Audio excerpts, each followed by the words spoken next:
Did you like the picture of me on the Blazers? I did happen to notice that. I like the pose. You like that? Yeah. You know, Mark, so much has been made of Carmelo and AI, the fact that they're both top 5 scorers in the league, and can it work? I don't know if that question has been answered yet, but it got me to wondering how many times have teammates actually finished in the top 5 in scoring since the NBA expanded back in 1967?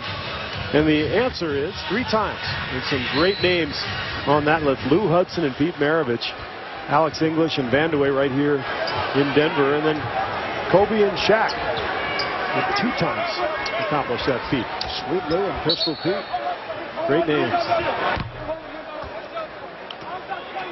And boy, I wish we'd get another look at that shot of you in a Blazer uniform as Nahara committed the foul. Oh, there it is. Most people what are you doing? I don't know. Just posing, I guess.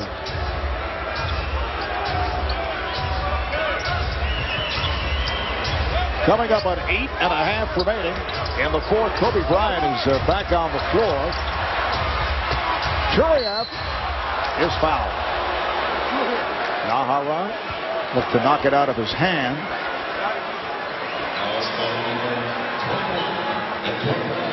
So that's 4 on Nahara. This is a game that was tied at halftime at 51. The Nuggets took command of the 3rd quarter. They outscored the Lakers 36 to 21. They got that lead up to 20. Bryant using the pick from Brown. Met on a switch by Nene. And Bryant fires for 3. Carl staying with the backcourt of Iverson and Blake. Up front he has Glazer, Nahara, and Nene. That's been a great combination. Iverson with 11 assists here tonight. Steve Blake doing a nice job spacing the floor, moving the ball, and now finishing with his left hand. Beautiful move by Blake. He has 12 points. He's played well since coming over to Denver. You know, I like Steve Blake, and I think it was an important pickup for Denver because of the fact that Iverson is so offensive-minded. Blake, a pure point guard. He's also a winner. Remember, this was the leader of that Maryland National Championship team a few years ago. Open shot for Vujacic. Rebounded by Nahara. And a travel is called. So Blake called for the steps. Carmelo Anthony will check back in. He had a big 3rd quarter, 10 of his 22 in the 3rd. Well, Marv, you said earlier, these 2 clubs are going to meet twice more during this final month of the season, and they're going to be pretty important games for playoff positioning. And if you're a Laker fan, you know, the one thing that has been a bright spot here tonight was that early Lakers surge with Odom and Walton back in the lineup. It didn't last, but I think there is hope that the Lakers can get things going again if they can get everybody healthy. And the foul. Turiaf will head to the line. That's 5 on Nahara. And you know, the goal for LA is to try to accomplish the same feat they did a year ago when they finished the season strongly. Then they went into the 1st round and almost knocked off the favored Suns team. And you know, the Lakers, they built a lot of confidence earlier in the season. They beat San Antonio a couple of times. They feel confident that they can control Phoenix's tempo. You know, I think they're still hanging on to some hope for this season, but those 2 guys right there are going to be critical to this team's success. We'll see if they can stay healthy, particularly Odom, who's battling that shoulder injury. Last season, Lakers go 45 and 37. They finished 3rd in the Pacific. And as you mentioned, make it to the postseason after missing out the previous year and provided a scare for the Suns. That series went 7. Phoenix winning it in 7. Lakers, though, at one point had a 3-1 lead. While the Nuggets last year won 44 games. They were 44 and 38. Won the division title for the first time since 1988. There's Anthony going right at Bryant, rebounded by Farmar. But Denver knocked out in the 1st round of the playoffs for the 2nd straight year. They were knocked out by the Clippers last season in 5. They kind of had a meltdown down the stretch as Turiaf gets the fadeaway to go. That team did not have great chemistry, and they sort of faded at the end of the season, lost a bunch of games in a row, and then really were never competitive against the Clippers in that first-round series. Iverson, one of those nights from the offensive perspective, is 3 of 14, but he does have 11 assists. Bryant to the crossover and fouled, blocked by Anthony. The last time the Nuggets advanced to the second round, it was back in the 93-94 season. That team coached by Dan Issel. That was the team that beat George Karl's Sonics team. That was the #1 seed. That incredible upset led by Dikembe Mutombo. And that's a pretty amazing series. That was a best-of-5. They lost the first 2 and then swept the final 3 games. We were talking earlier about that with George, who closed his eyes. And still hurts him to this day. Yes. He visualized Dikembe Mutombo on the floor, clutching the ball. Timeout taken, just under 6 remaining in the 4th. It's the Nuggets by 18. Been balmy here in Denver the last couple of days. Hit the 70s on Tuesday. Not now. It's chilly. SI.com is your source for customized access to your favorite teams. You'll find the best analysis and latest team news gathered from around the web, plus links to streaming video and amazing HD quality photos. The all-new SI.com. Sports in real time, all the time, all free.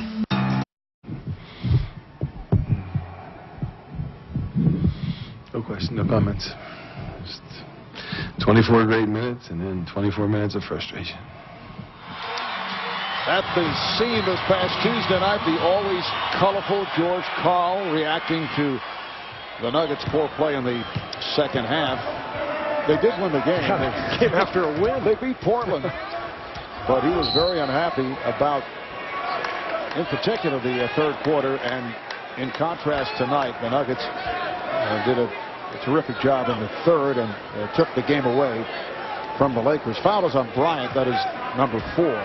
Well, he's hoping for consistency, particularly against good teams. You know, Denver's 2-13 right now against the other 7 Western Conference playoff teams. You see the graphic there. So, you know, this game doesn't prove much because even though the Lakers are a playoff team, they're not playing like one right now. They're still a ways away as Iverson gets the runner to go. So Denver has a lot to prove, and they're trying to get it together. But, you know, just like the Lakers, they've had so many injuries and suspensions, and they're just trying to build a rhythm here late in the year. Vujacic dribbling in a crowd, and he is fouled. Nuggets over the limit as Blake picks up his first. A Denver win here over the Lakers would put them in a virtual tie for 6th with LA. They would move percentage points in front. And looking at the upcoming schedule, Denver Saturday night home to Phoenix, and that is followed by a 5-game Eastern trip starting with the Nets in New Jersey next Tuesday. We'll be there for that telecast right here on TNT. We have a Tuesday night special doubleheader starting with the Nets and the Nuggets, while the Lakers tomorrow night are back home for the Blazers. Vujacic too strong, and it's deflected out of bounds. Last touch by the Lakers. Blazers are playing pretty well. You know, Marv, that's an interesting team. I think Nate McMillan has done a great job of kind of restoring some respectability amongst the franchise. The fans are coming back, and you look at Brandon Roy, LaMarcus Aldridge starting to play well. So good to see the Blazers bouncing back. Ball is poked away from Anthony. He thought he was fouled. Here's Farmar kicking it out. Vujacic for 3. And rebounded by Kleza, has Anthony ahead of the field and puts it down. A tomahawk by Carmelo Anthony. Major transition mistake by the Lakers. If you're the last guy back, and I think 37 probably would have been, but when you see 4 guys ahead of you, you got to linger back. Instead, Lakers went on a 5-man fast break, and nobody got back defensively. And Bryant is fouled. Ball is booted. And the crowd wants a technical. I believe that was Turiev. Foul is called on Kleza. Oh, here's the play in transition.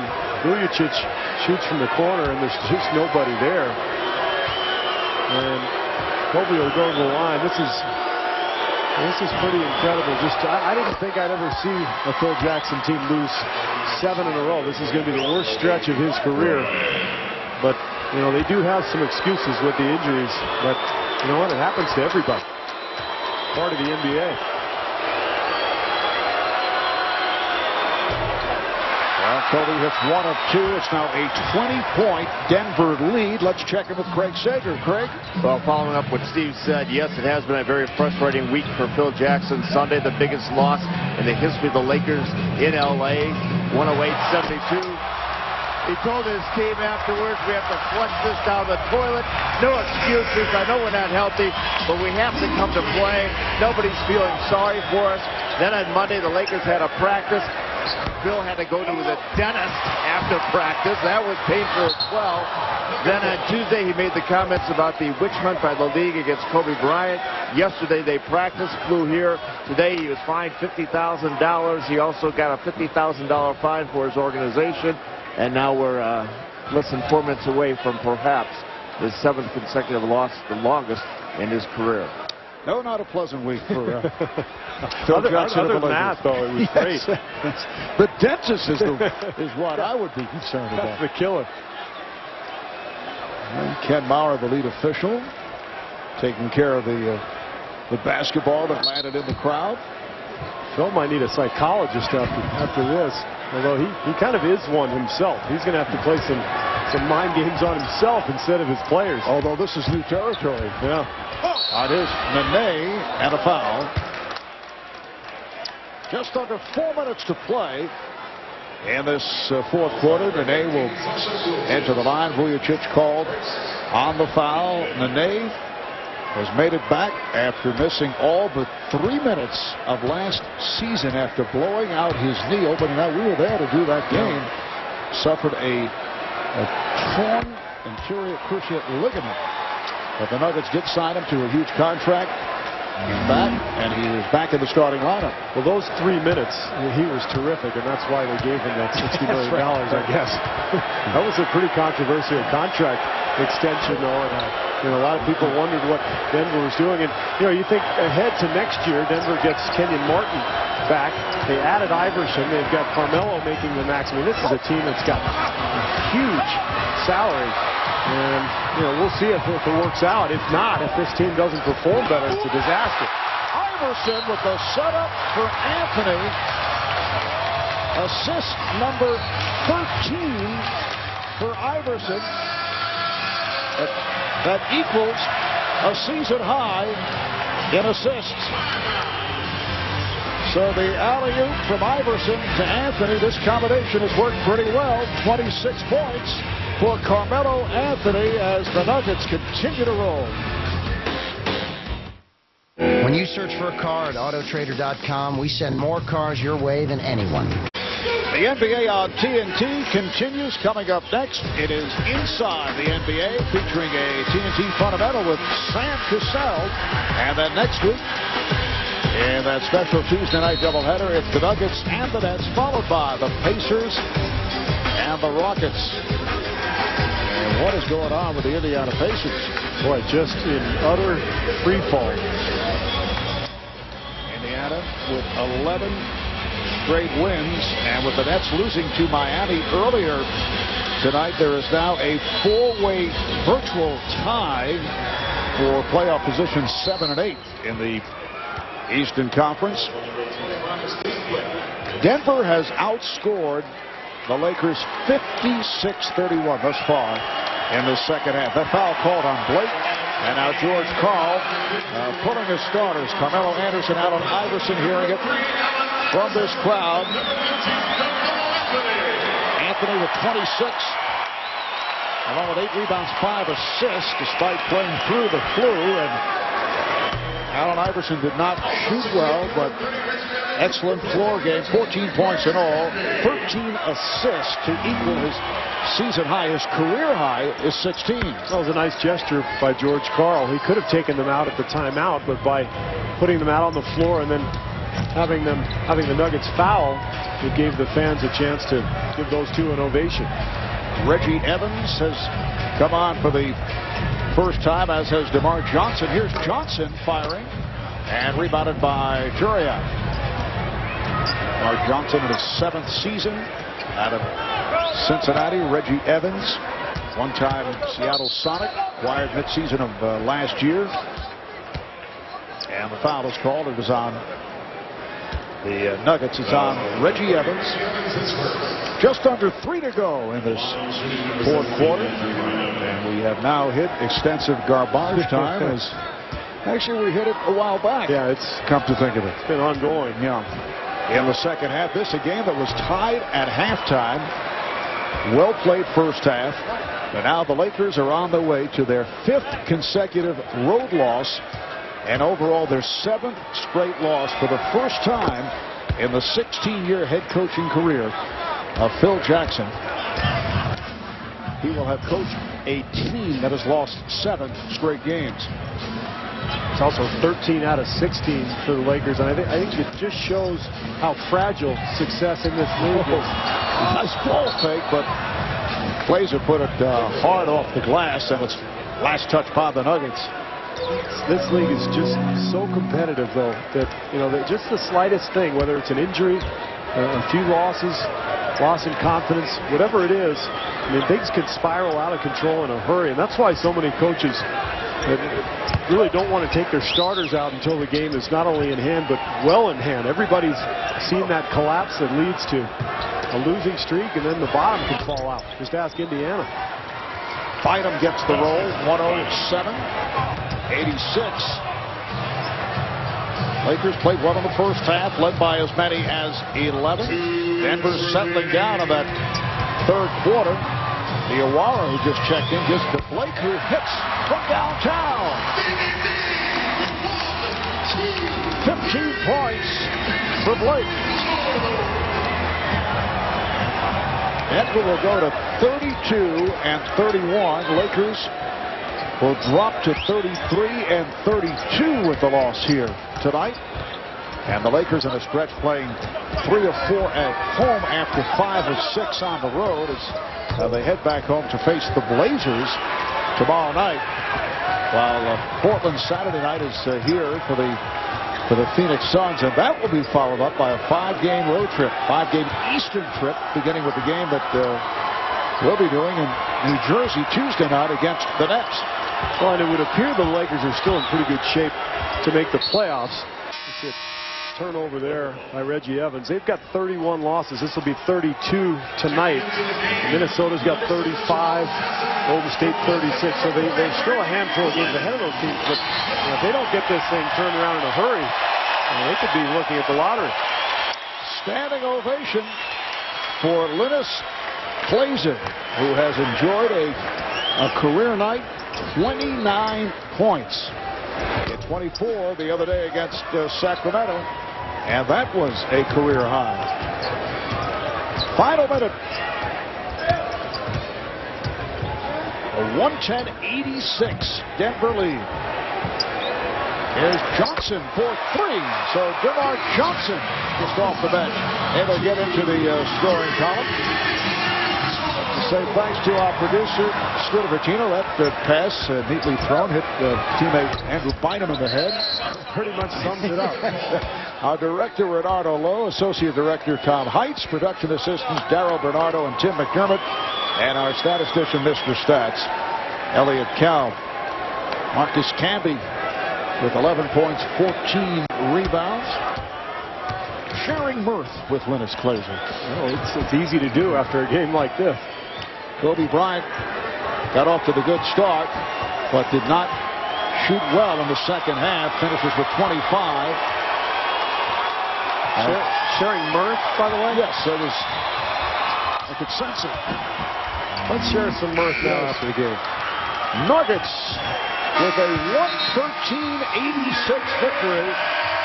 And they are now in the number 6 slot as they move percentage points in front of the Lakers, who have lost their 7th in a row, and they now have dropped 13 of the last 16. Their last victory at Utah in late February.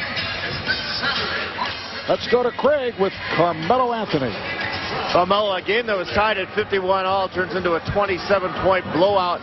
How did you change this game and dominate the second half? Defensively. I think we did on defensive end of the court. We wanted to, come out and, be aggressive with them in the second half, and I think we did that. As a result, we won the game. Coming in with Allen Iverson and Carmelo in the same lineup, you guys were 7-9. Tonight it looks like this thing is working well. What's the difference? For the last 3 games, we had it clicking, so hopefully we can take some confidence, some momentum, to the road trip next week. Now I think next week is a big road trip for us. And what about Linus Kleza? 2 career games in a week. What's happened to his game? It's something about TV games. I think it's Lithuania, his Lithuanian family back there is watching him. All right, well, I guess a big game coming up Tuesday, Marv, because we'll have the Denver Nuggets on our air against the New Jersey Nets. Thanks a lot, Carmelo. Back to you. All right, thank you, Craig. Denver makes it 3 straight wins. Again, that final score, the Nuggets 113 and the Lakers 86. Second straight blowout for the Lakers, who were clobbered at home the other day by the Mavericks. Coming up following a quick break, it's the award-winning Inside the NBA. For Craig Sager, Steve Kerr, and our entire crew, I'm Marv Albert saying good night from the Mile High City, Denver, Colorado. You are watching TNT, your home of the 2007 NBA playoffs on the Eastern